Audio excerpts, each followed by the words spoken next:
ও মাম্মা, বলো। এই যে তোমার হাতে কি? এটা একটা পার্সেল। পার্সেল? এটা তো আমিও জানি, এর মধ্যে কি? এর মধ্যে কি আমিও জানি না, তোর বাপি অর্ডার করেছে। তবে পার্সেলটা দেখে আমার মনে হচ্ছে আমার জন্য শাড়ি অর্ডার করেছে।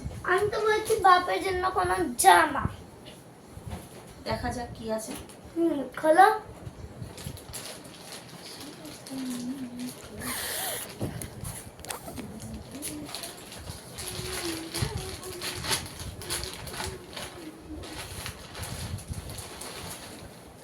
শাড়ি।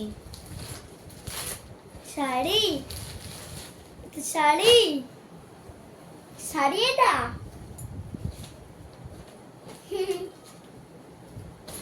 আমি আমি জিতে গেলাম। ভেবেছিলাম আমার জন্য মনে হয় শাড়ি অর্ডার করেছে, কিন্তু তোর বাপির জন্য দুটো শার্ট অর্ডার করেছে। তাই ভাবি যে আমার জন্য শাড়ি অর্ডার করবে, তাও আবার তোর বাপি। এটা হতে পারে না।